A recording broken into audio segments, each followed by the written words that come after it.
please help me make welcome with a lot of clapping. I want to hear us clap.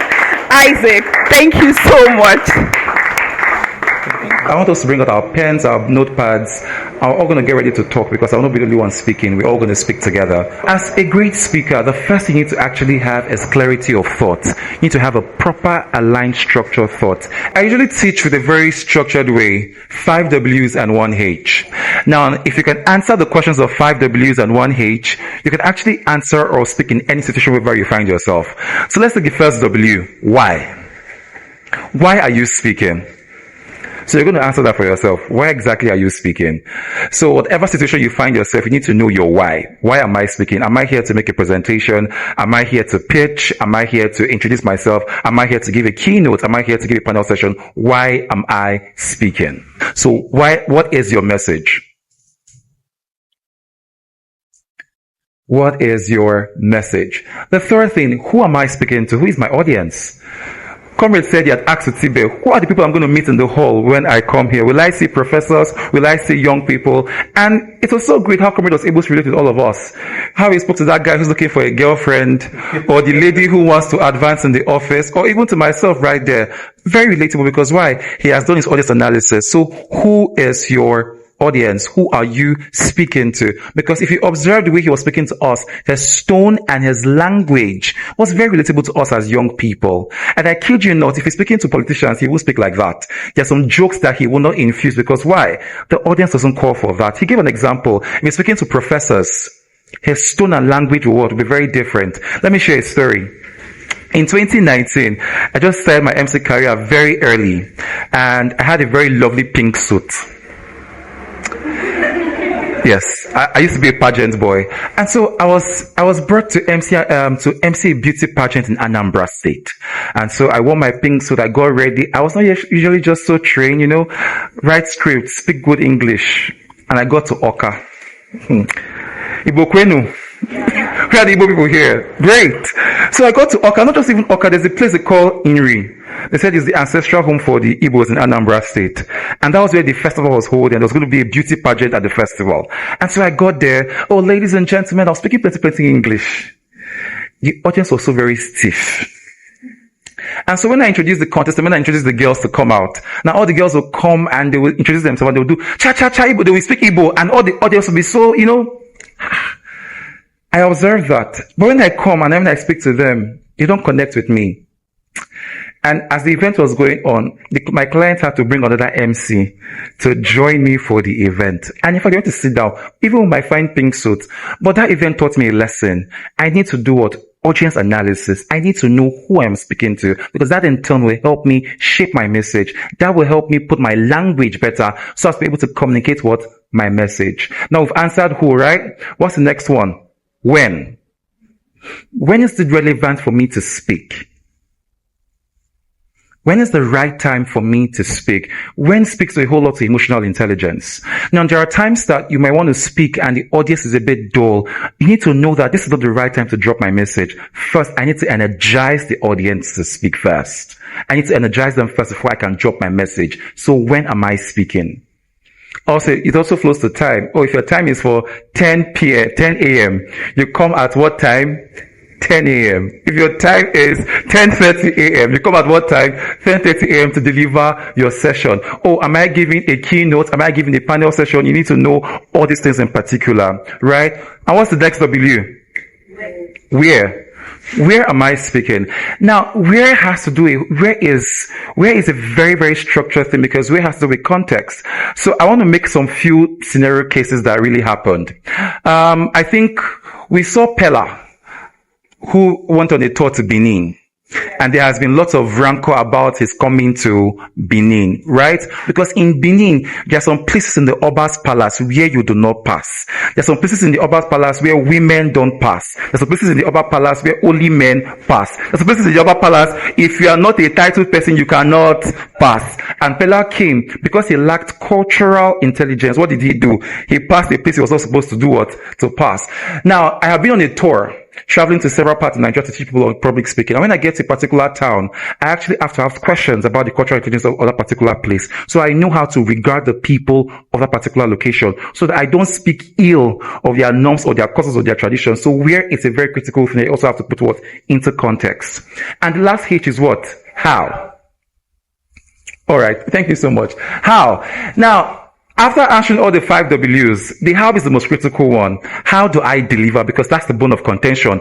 Delivery is what is the bone of contention. So I always say that out of 100%, 40% is the knowledge and the 60% is how you deliver it. Now, how do you deliver? Now, we already know the standard structure, introduction, body of message, and what?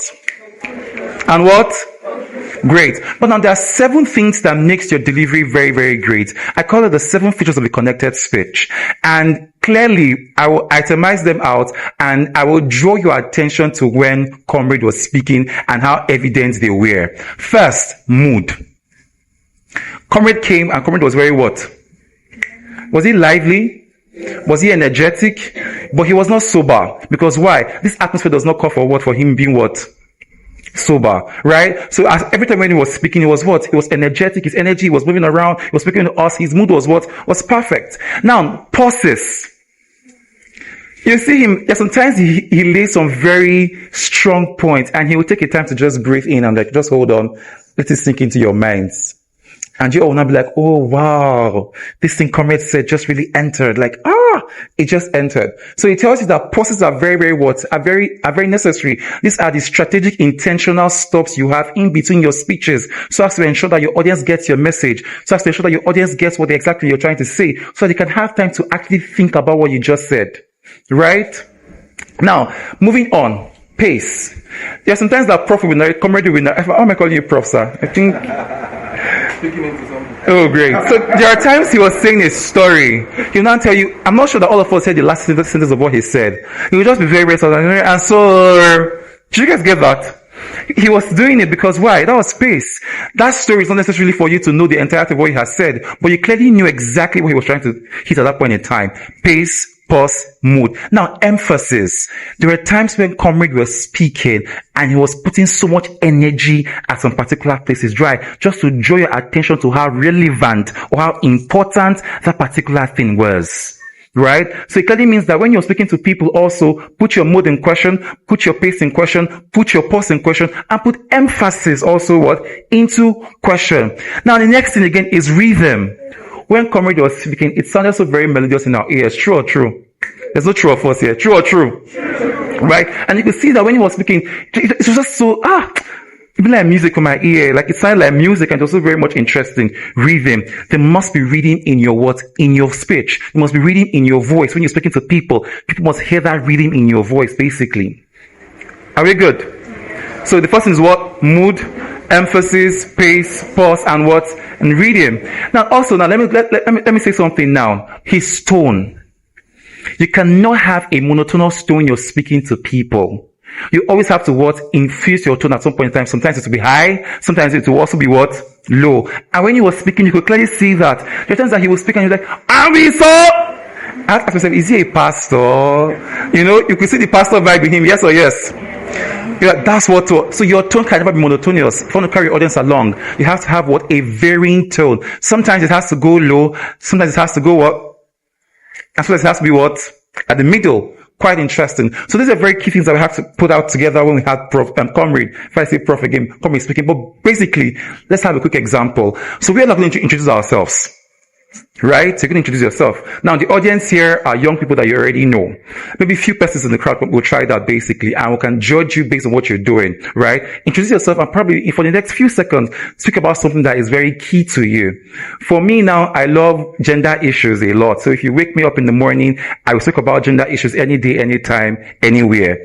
And can I handpick people? I have 3 minutes. 3 people. Oh, great. So, as per a gender person now, I'll ensure that there are like 2 women. There are like 2 women there. So can I handpick 2 people? 2 persons, or 3 persons rather. You want to speak. Comrade just spoke to us that confidence, so face your fear. Now face the fear and step out. It's as simple as that. Yes, you. Don't be scared now. It's very easy. Don't be scared. Let's quickly do this. And let's call it yes, let's clock it, everybody. Per. Awesome. Great. You. No, you're my friend, but I'll still call you. Oh, yes, please. Oh, great. Awesome. Please. Yes, no, 3 people, 3 persons. So we are good. Or should you add one more to make it balanced? It's balanced like this? Oh, great. So, hi, what's your name? My name is Ozema. Ibo Nibo. Yes. And she looks like a Hausa lady. Oh, great. So, what's something that you're very passionate about?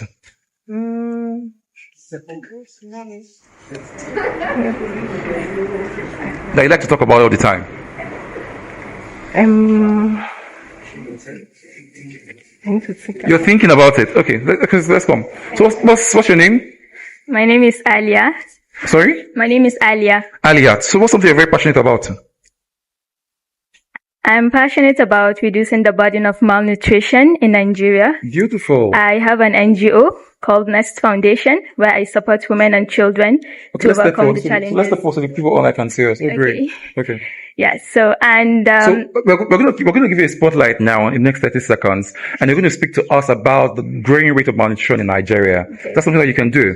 Now, so a very quick one that we're going to learn right now is called PREP, which is called PrEP. Point, reason, example, and your point again. It's a very simple thing, right? Can we try that?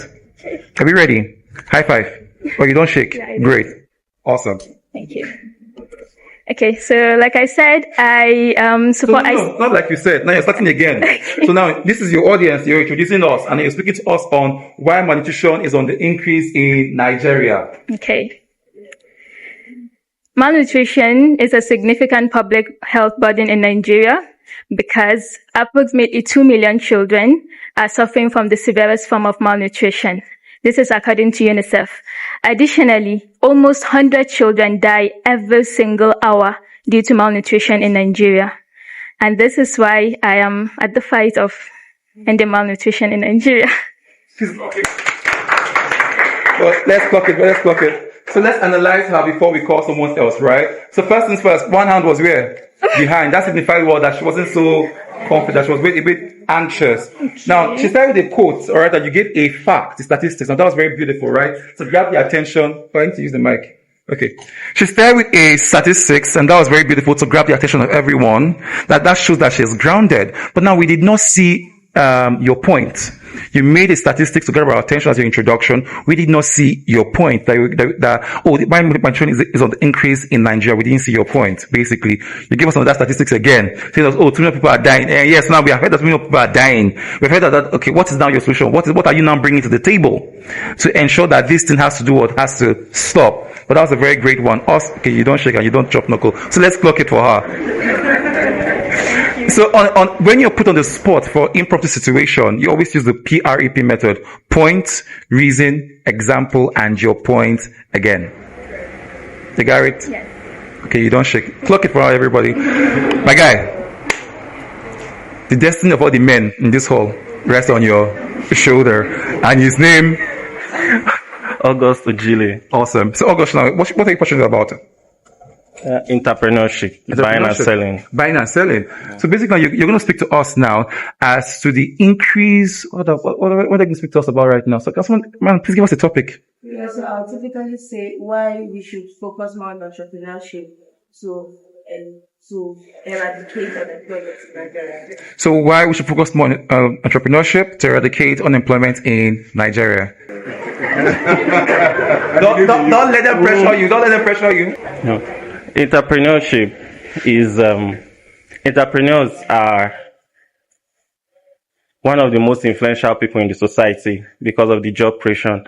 And the process of entrepreneurship used to seem complicated, but is not like that because of the low amount of people the low availability or access to information and mentorship.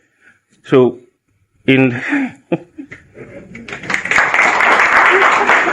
Okay, great. Awesome. Great job, Augustus. You can sit. So first things first, right? My mentor taught me there are never impromptu speakers. right? There are never impromptu speaking engagements, only unprepared speakers. So what does this tell you? Let's reflect back to the life of Cicero. We saw him what? Reading, studying at every case in time. So it shows to you that as a speaker, you need to be what? Be an avid reader. Because why? You can just wake up in the morning, they can call you and say, Alpha, my guy, we need you here to speak. You can be in front of your next big time investor and you need to say words at that point in time that will matter. So it means that you should always be prepared at any point in time, because why? You don't know where the situation will call calling. Yes, my G. Okay, Ozioma. So what are you passionate about? Healthy living. Healthy living. Wow. David, please give us the topic. But can I just say something? Oh, please, yes. Just so that we holistically get that.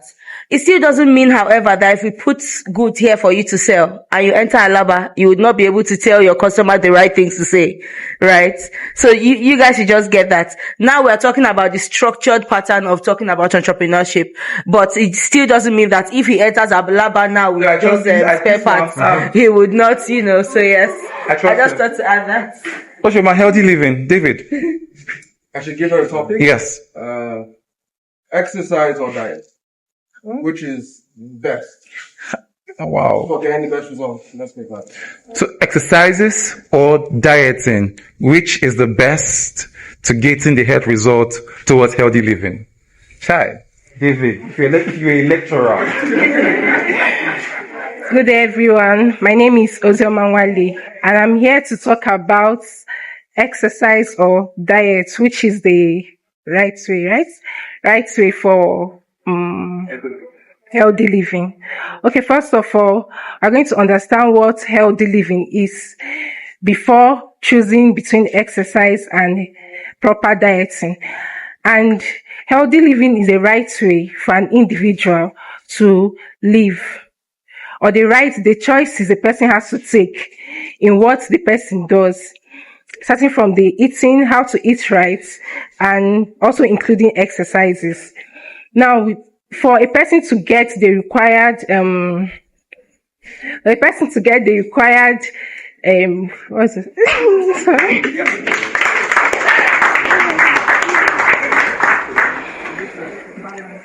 For the person to get the required balance, exercise and healthy and proper dieting goes hand in hand. And you can't be dieting without exercising. You have to include both. You have to create a balance. Now, include your planning on days which are to exercise, and also the meals you are going to be taking while exercising. Thank you. Okay, great one, Ozioma. But it felt like you're talking to yourself, and you're not talking to us. And it felt like you weren't so certain about what you're saying, and you're like, you're not so confident about what you're saying. So that's just a bit of disconnect. But what you were saying was so good. But if you added more confidence, it would have hit so well, right? I'll be good. Can you shake? Okay, great. Please, let's make it for her. So fine. So just give me a topic so you can say, let's put myself on the spot. Okay, yes, put myself on the spot. But give me a topic. Sorry? Give me a topic. So I can give an example. Tell me why you love the president. Let's do this. By all means. Wow. Did you guys hear my question? Yes. Tell me why you love our President Bola Ahmed Tinubu. Even me self, I shock. That's what because your cameras. Interesting. All right. Okay. Oh. Okay. I'm sorry. I'm very interested in this. Why do I love President Bola Ahmed Tinubu? To so many of you, he might seem to be a villain. To so many of you, he might seem to be someone who has steered the country wrong. But I speak from my own personal experience. As a young broadcaster, allegedly, obviously, President Bola Ahmed Tinubu owns TVC Continental, right? TVC Communications. And in my early years as a broadcaster, I was given a space to try broadcasting at TVC. And in my whole time working at TVC, we had a great ride. You know, they were very concerned about our well-being. Every month we had our food packages, we had great salaries, and we had XYZ and all. Right? But coming into government, President Bola Ahmed Tinubu has been able to bring of great reforms into the Nigerian government space, bring about good tax reforms, bring about good bills, bring about good electoral reforms, and it has been a great ride. My God. Even me myself, I don't know what I'm saying right now, but my God, I don't seem so confident, but my goodness. I tried to tell a story, but the story is not adding. The story is not stirring. The story is not stirring. But thank you for setting me up. But in all, ladies and gentlemen, it clearly shows you that two things are very important, right? Given the life of Cicero as a case study, it's very necessary that we read as individuals, and we read wide. So, in as much as gender is my purview, she has shown me off balance by taking me into politics, and it shows how bad I do not read political newsletters or political nuggets. And that's my fault, because it's not anybody's fault, it's my fault. So it clearly means that we should what? Read wide. And when we read wide, we have what? Knowledge. And after you've gotten knowledge, like Comrade said, research, study. That's in your own personal time to ensure that you research and you study. And I was going to add, somebody asked a question earlier about anxiety. I was going to add this. Anxiety is an emotion. So you have to respond and not react to it. You respond to emotions. And just like Comrade said, you just have to go there and do it. It is in the doing that you become an excellent speaker. Backdates me 5 years ago, I was not as confident as I am right now. And I knew that in the next 5 years, I'll be better than the way I am right now. Thank you so much, everyone. Thank you so much. Please, a round of applause for him. A round of applause. A round of applause. That was amazing.